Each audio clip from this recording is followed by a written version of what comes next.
Hello friends, that's our in our this lecture we will start from the equipotential surface. As the name suggests, the what it is actually equipotential surface means आपके सारे surface पर एक जैसा ही विभव रहेगा या sir एक जैसा ही पोटेंशियल रहेगा। तो यही इसकी डेफिनेशन है। An equipotential surface is a surface with a constant value of potential at all point on the surface. For a single charge q, the potential is given by V is equals to 1 upon 4 pi epsilon 0 q upon r. This shows that V is a constant if R is a constant. तो ये definition है potential की equation है। अगर इस equation में if in this equation if q is always constant, if r is a constant, then V will be constant. If r is a constant, then V also will be constant, because 1 upon 4 pi epsilon 0 is a constant and q is a constant. So thus equipotential surface of single point charge are concentric spheres centered at the charge. ये single charge के लिए equipotential surface क्या होंगे? Concentric spheres होंगे। उसका centred एक ही रहेगा, concentric spheres. ठीक है।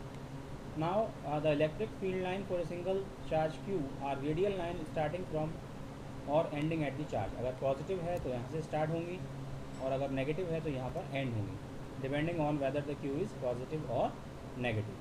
तो clearly the electric field at every point is normal to the equipotential surface passing through that point. तो ये आपका ये वाला जो है this one, if the field were not normal to the equipotential surface, it would have a non-zero component along the surface. To move a unit as charge against the direction of the component of the field, work would have to be done, but this is an contradiction to the definition of an equipotential surface. क्योंकि अगर work करना पड़ेगा तो फिर वो equipotential surface नहीं है। There is no potential difference between any point on the surface, no work is required to move a test charge on the surface. The electric field must therefore be normal to the equipotential surface. तो electric field कैसा होना चाहिए? Normal होना चाहिए। ऐसे कि ये आपका यहाँ पर इक्विपोटेंशियल सरफेस बनाया है यूनिफॉर्म इलेक्ट्रिक फील्ड के लिए। ये यहाँ पर एक्स डायरेक्शन में क्या है? यूनिफॉर्म इलेक्ट्रिक फील्ड है। Equipotential surface are plane normal to the X axis, तो plane parallel to the Y Z plane. ये अगर एक्स वाई जेड है तो वाई जेड प्लेन के पैरेलल में जो प्लेन होगा वो क्या होगा? इक्विपोटेंशियल सरफेस होगा। ठीक। Equipotential surface for a dipole and two positive charge. देखिए टू पॉजिटिव चार्ज के लिए भी कंसेंट्रिक स्फीयर्स है, बस डिफरेंस ये है कि नेगेटिव में क्या हो रहा है? नेगेटिव में अंदर की ज़्यादा कंसेंट्रिक स्फीयर्स हैं, है ना, और नेगेटिव और पॉजिटिव एक दूसरे को अट्रैक्ट करेंगे तो यहाँ जो है वो पास में आते जाएंगे यहाँ पर सर्कल्स, है ना। और ये अगर आपके दो पॉजिटिव हैं तो दोनों की से इलेक्ट्रिक फील्ड की जो लाइन है वो दूर की तरफ जाएंगे, बिकॉज रिपल्सन का फोर्स लगेगा और यहाँ पर अट्रैक्शन का फोर्स लगेगा। ठीक है। तो ये एक डाइपोल के लिए है। डाइपोल में एक आपका नेगेटिव चार्ज होता है, एक आपका पॉजिटिव चार्ज होता है, तो फिर अट्रैक्शन का फोर्स लग जाता है। ठीक है। तो ये होगा हमारे इक्विपोटेंशियल सरफेस डाइपोल के लिए ए वाले फिगर में, इस वाले फिगर में और इस वाले फिगर में हो गया टू आइडेंटिकल पॉजिटिव चार्ज के लिए।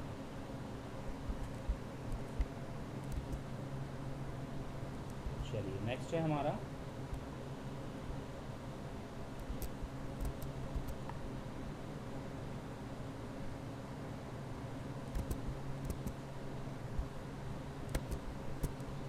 Relation between the field and the potential.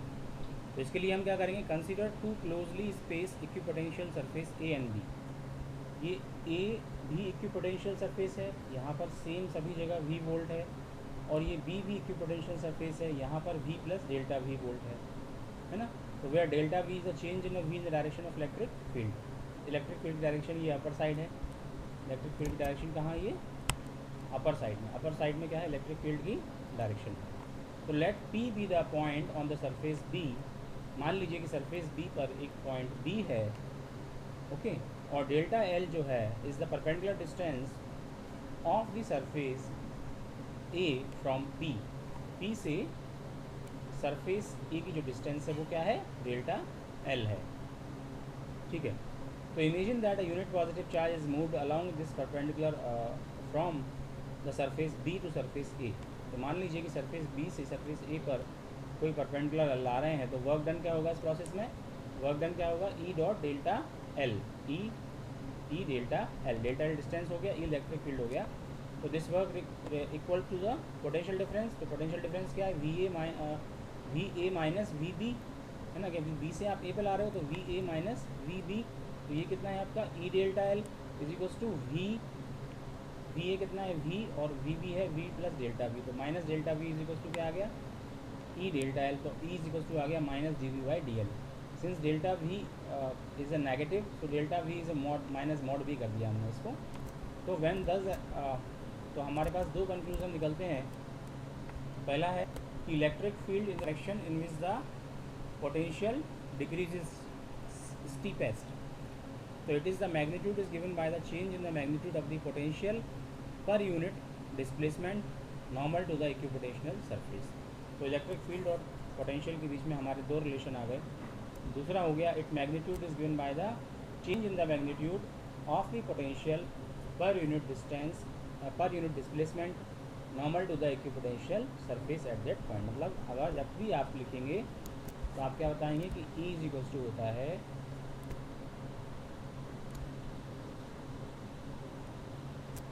E is equals to, थोड़ा सा ये हैंग हो रहा है जरा, ई इज इक्वल्स टू होता है आपका minus D we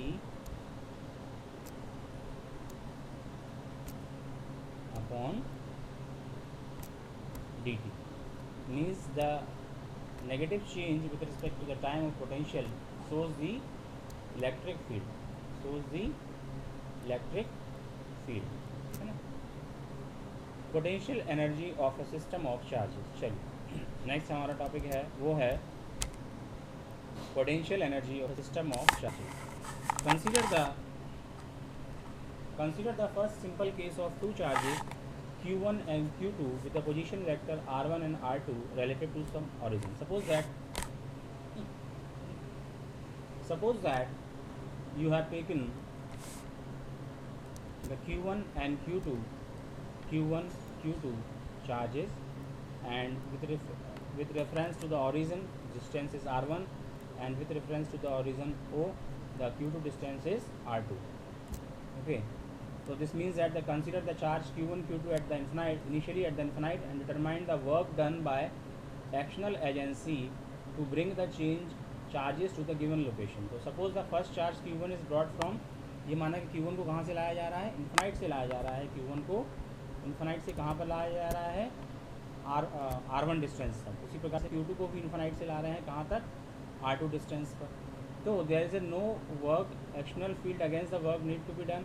so work done bringing from Q1 from infinite to R1 is zero. Infinite से R1 के लिए ज़ीरो हो जाएगा, क्योंकि उस समय कोई चार्ज नहीं था, तो फील्ड भी नहीं था, है ना, तो फील्ड भी नहीं था। लेकिन जब Q2 को आप निकालोगे, this charge is produce a potential, जो पोटेंशियल प्रोड्यूस करेगा वो चार्ज Q1 वाला, तो 1/4πε0 Q1 upon R1p, where R1p is the distance of the point P in space from the location Q1. From the definition of the potential, the work done in bringing charge Q2 from the infinite to the point R2 is the Q2 times the potential at a R2. So Q2 times at the potential at the R2 due to the Q1. So this will be the 1/4πε0 Q1 Q2 upon R1 2. So this is the equation for the two system of charges. If there are two charges, okay, where R12 is the, यहाँ पे जो हमारा R12 है, where R12 is the distance between the point 1 and 2. Since the electrostatic force is conservative, means it does not depend on the path, it depends only on the initial and the final condition. This work gets stored in the form of potential energy of the system. Thus the potential energy of a system of two charges is given by, तो दो charge के system के लिए क्या आएगी, 1/4πε0 Q1 Q2 upon R12. तो Q1 Q2 and the distance between the point 1 and 2 is R12. Obviously, if Q2 was brought first to its present location and Q1 brought later, the potential energy would be the same. Same ही होती है ना. So more generally, the potential energy expression of equation 2.22 is unaltered whatever way the charges are brought to the specified location because of the path independence of the work for the electrostatic force. The equation 2.22 is true for any sign of Q1 and Q2 if Q1 Q2 is greater than 0. Potential energy is positive. Expect for since the like charges Q1 Q2 is greater than 0, so electrostatic force is repulsive. The positive amount of work is needed to done against this force to bring the charge from infinite to the finite distance part. For the unlike charge, suppose that there are two unlike charges where Q1 Q2 is less than 0, the electrostatic force is attractive. In this case, a positive amount of the work is needed against this force to take a charge from given location to infinite. In other words, a negative amount of work needed for the reverse path, है ना. Equation 2.22 is easily generalized for the system of any number of point of charges. Suppose that हमारे पास तीन charges हैं Q1, Q2 और Q3, जिनकी location जो है वो R1, R2, R3 है with reference to the origin respectively. To bring the Q1 first from infinite to R1, no work is required. Next we bring Q2 from infinite to R2. So as before, the work done in this step is Q2 V1 R12, so 1 upon 4 pi epsilon 0, Q1 Q2 upon R12. The charge Q1 Q2 produce a potential which at any point is given by 1 upon 4 pi epsilon 0 Q upon R1p plus Q2 upon R2p. Next हो गया आपका क्या, the work done next in bringing Q3 to the point R3 is given by Q3 V1 to R3, so 1 upon 4 pi epsilon 0 Q1 Q3 upon R13 plus Q2 Q3 upon R23. Total work in assembling the charges is given by 1 upon 4 pi epsilon 0 Q1 Q2 upon R12. Simple formula लग जाएगा. आपको याद करने के लिए भी ये आपको ईजी है कि ये formula 1 upon 4 pi epsilon 0 Q1 Q2 upon R12 है ना, Q1 Q2 upon R12, Q1 Q3 upon R13 और Q2 Q3 upon R23. Against, because this is a conservative nature of electrostatic force or equivalently the path independence of the work done, the final expression of equation U is independent of the manner in which the configuration is assembled.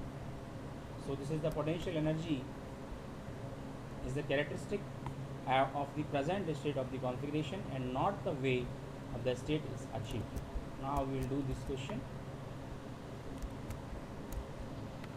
Four charges are arranged at the corners of a square A,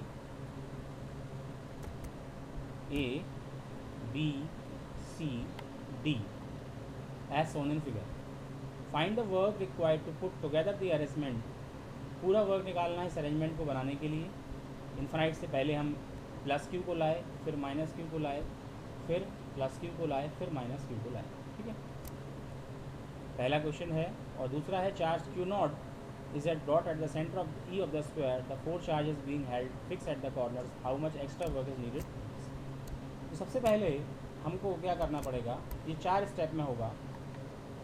पहला step क्या रहेगा, because charge आपके charges हैं चार corner पर. Since the work done depends on the final arrangement of the charges not on how they are put together, तो we calculate the work needed for one way of putting the charges at A B C D. ठीक है, suppose हम plus Q को पहले लाए हैं, ये वाला प्लस क्यू को चार्ज ए पर लाए हैं, और उसके बाद हम माइनस क्यू पर लाए हैं, फिर प्लस क्यू लाए हैं सी पर, और फिर माइनस क्यू लाए हैं डी पर. तो पहले वाला हमको कोई कार्य नहीं करना पड़ेगा. Work needed to bring the plus Q A when no charges present elsewhere, जब कोई भी चार्ज नहीं था तो कोई भी कार्य करना पड़ेगा. लेकिन जब हम माइनस क्यू को लाएंगे तो हमको कार्य कितना करना पड़ेगा, प्लस क्यू और माइनस क्यू के बीच में डिस्टेंस है डी, ये हो गया minus Q into Q upon 4 pi epsilon 0 D minus Q upon 4 pi epsilon 0. अब अगर माइनस क्यू को आप सी पर ला रहे हो तो इसके कारण से वर्क जो होगा और इसके कारण से जो वर्क होगा, दो वर्क करने पड़ेंगे. तो वर्क होगा plus Q 4 pi epsilon 0, distance है डी रूट 2, बिकॉज स्क्वायर का जो विकर्ण होगा वो कितना होगा, ये डिस्टेंस देखी जाएगी. तो स्क्वायर का जो विकर्ण की जो लंबाई होगी वो कितनी होती है, डी रूट 2, है ना, डी रूट 2. तो ये हो गया आपका दूसरा वाला. अब तीसरा वाला निकालोगे तो आप तीनों को करना आएगा. तो Q upon 4 pi epsilon 0 D, फिर √2 वाला और फिर Q अपन 4πε0d। तो यहाँ से आप Q स्क्वायर अपन 4πε0d बाहर ले लेंगे, 2 - 1 अपन √2 आएगा। तो ये आ गया चौथी कंडीशन वाला। अब टोटल वर्क निकालना है तो सबको हम जोड़ देंगे चारों स्टेट्स में, तो ये फाइनल, ये आपका फाइनल वर्क आ जाएगा। ये आपका फाइनल वर्क आ जाएगा, है ना।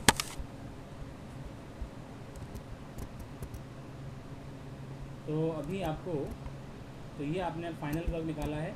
और दूसरा इसमें पार्ट में पूछा है कि the extra work necessary to bring in charge Q0 to the point E when the force charges at ABCD is Q0 into the electrostatic potential due to the charges ABCD. The electrostatic potential at the E is clearly zero, क्योंकि A और C के कारण जो potential होगा वो cancel out हो जाएगा, और B और D के कारण जो पोटेंशियल होगा वो कैंसिल आउट हो जाएगा। तो no work is required to bring any charge at the point E। अगला हमारा है potential energy in an electric field, external field. External field में पोटेंशियल एनर्जी क्या है? तो potential energy of single charge से हम स्टार्ट कर रहे हैं। The source of electric field was specified, the charges and their location, and the potential energy of a system of those charges were determined. So what is the potential energy of a charge Q in the given field? This question was in fact the starting point that led us to the notion of the electrostatic potential, but here we address this question again to clarify in what way is different from the discussion. The main difference is that we are now concerned with the potential energy of a charge in an actional field. The actional field E is not produced by given charge whose potential energy we wish to calculate E. So E is produced by some actional to the given charge. The actional source may be known, but often they are unknown or unspecified. So what is the specified? Is the electric field E or the electrostatic potential V. Due to the actional sources, we assume that the charges Q does not significantly affect the source producing the actional field. So what we do, if Q is a finite, its influence on the actional sources may still be ignored in the situation when very strong force sources are away at the infinite producing and finite electric field E in the region of interest. So the actional electric field E and the corresponding actional potential V may vary from point to point. So let's यहाँ पर हम define करेंगे इसको। So the work done in bringing a charge from Q from infinite to the point P is external field is Q into V. The work is stored in the form of potential energy of Q.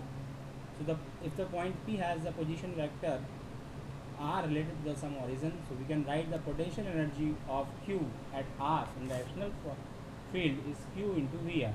Thus VR is the external potential at the point R.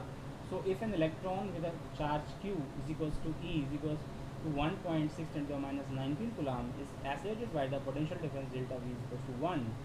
So it would gain energy Q delta V is 1.6 × 10⁻19 joule. So the unit of energy is defined as 1 electron volt. Okay. So the unit based on EV are most commonly used in the atomic and nuclear particle physics. अब है potential energy of a system of two charges in an actional field. So what is the potential energy of system of two charges Q1 Q2 located at the R1 R2 respectively in actional field? So first we calculate the work done in bringing the charge Q1 from infinite to R1. So this is the Q1 V R1. Now the work done on the Q2 against the field due to the Q1 is Q1 Q2 upon 4πε0 R12. There is a total is Q2 VR2 plus Q1 Q2 upon 4πε0 R12, and the total work done is Q1 V1 R1 plus Q2 V2 R2 plus Q1 Q2 upon 4πε0 R12. तो V1 पर कितना work करना पड़ रहा है? Q1 Q2, V2 के लिए charge R2 पर लाने के लिए Q2 पॉइंट तक Q2 VR2, और Q1 और Q2 के बीच में जो वर्क करना पड़ रहा है वो इस पोटेंशियल एनर्जी।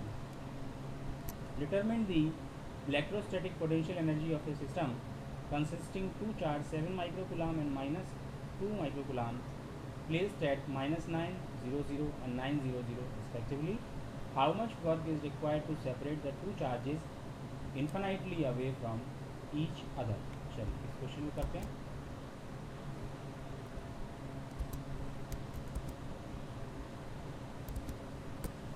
तो सबसे पहले suppose that the same direct system of charges is now place and external field this one E is equals to A upon A into 1 by R square, where A is this. What would be the electrostatic energy of this configuration? तो first में आपको निकालना है, तो आप क्या निकाल लेंगे 1 upon 4 pi epsilon 0 Q1 Q2 R, simple आपको दिया हुआ है 9 10 to minus 9 plus 9 7 microcoulomb 2 microcoulomb, तो ये माइनस 12 हो जाएंगे -2 और ये -0.7 जूल हो जाएगा। फिर दूसरे केस में आपको निकालना है तो U2 माइनस U1, पहले वाले के लिए 0 है, U तो ये प्लस 0.7 है। फिर आपको निकालना है तीसरे में, 3 स्टेप में निकलेगा ना ये, तो इलेक्ट्रोस्टैटिक पोटेंशियल एनर्जी है ना नेट कॉन्फ़िगरेशन के लिए, तो नेट कॉन्फ़िगरेशन के लिए क्या आएगी Q V1R1 plus Q2 V2R2। अब सिस्टम ऑफ चार्जेस की बात की है, सिस्टम ऑफ चार्जेस की बात की है तो फिर टोटल आएगी, तो ये आएगी आपकी A Q1 VR1 A 7 microcoulomb 1/4 को A माना हुआ है 0.091 plus A -2 microcoulomb 0.091। Now the net electrostatic energy अगर आएगी नेट तो क्या आएगा Q V1R1 plus Q2 V2R2 plus Q1 Q2 upon 4π0 R12। तो टोटल निकालेंगे आप, ये आपका 70 आएगा जूल में और ये आएगा -20, ये -0.7 आएगा, ये 49.3 जूल आपका हो जाएगा। अब आपको निकालना है potential energy of a dipole in external field. अब आपका जो टॉपिक है वो है potential energy of a dipole in external field. तो ये हमें डाइपोल है -Q प्लस Q, इसको आपने इलेक्ट्रिक फील्ड में रखा हुआ है, इलेक्ट्रिक फील्ड की डायरेक्शन लेफ्ट टू राइट है। Consider dipole with Q1 is equals two plus Q and Q2 is equals to -Q2 placed in a uniform electric field as shown in the figure. Seen in the last chapter, in uniform electric field, the dipole experiences no net force but experience a torque, tau is equals to P cross E, so which will tend to rotate unless P is parallel to anti-parallel to E। कब तक करेगा rotate? जब तक कि जो आपका P है या तो पैरेलल हो जाए E के या फिर वो एंटी पैरेलल हो जाए। तो suppose an external torque tau external is applied to such a manner it just neutralize this torque and rotate it in the plane of paper from angle theta naught to the theta 1 at an infinitesimal angular speed and without angular acceleration. The amount of work done by the actional torque is given by W is equals to integration theta naught to theta t actional theta d theta. So now this is equals to tau theta 0 to theta 1, tau is equals to P sin theta d theta, so that is P cos theta naught minus cos theta 1. So this work is stored the potential energy of system। जो work करना पड़ रहा है उसको rotate करने के लिए, वही वर्क जो है वो पोटेंशियल एनर्जी के रूप में स्टोर हो जाएगा, क्योंकि जो कार्य करना पड़ता है वही तो पोटेंशियल एनर्जी के रूप में स्टोर हो जाता है ना। So we can then associate potential energy U theta with an inclination theta of the dipole similar to the potential energy. There is a freedom in choosing the angle where the potential energy U is taken to 0. A natural choice is theta naught is taken to pi/2. So the explanation for is provided toward the end of the discussion. So we can here write tau is equals to P cos pi/2 minus cos theta. So that is tau is equals to P cos theta, or you can write minus P dot E. Okay, you can write minus P dot E. So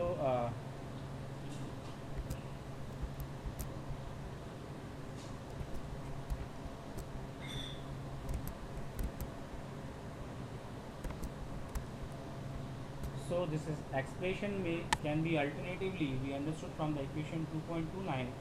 We apply equation 2.29 to present system of two charges. So the potential energy is given by Q VR1 minus VR2 minus Q square upon 4π0 2a. Here R1 R2 denote the position vectors of plus Q and minus Q. Now the potential difference between the R1 and R2 is equal to the work done in bringing unit positive charge against the field from R2 to R1. So that this displacement parallel to the force is a 2a sin theta. So now VR1 minus VR2 is minus E into 2a sin theta. तो हम इसको क्या लिख सकते हैं, minus P into E cos theta minus E into 2a cos theta. So this is आ गया आपका P E cos theta minus Q square upon 4 pi epsilon 0 2a.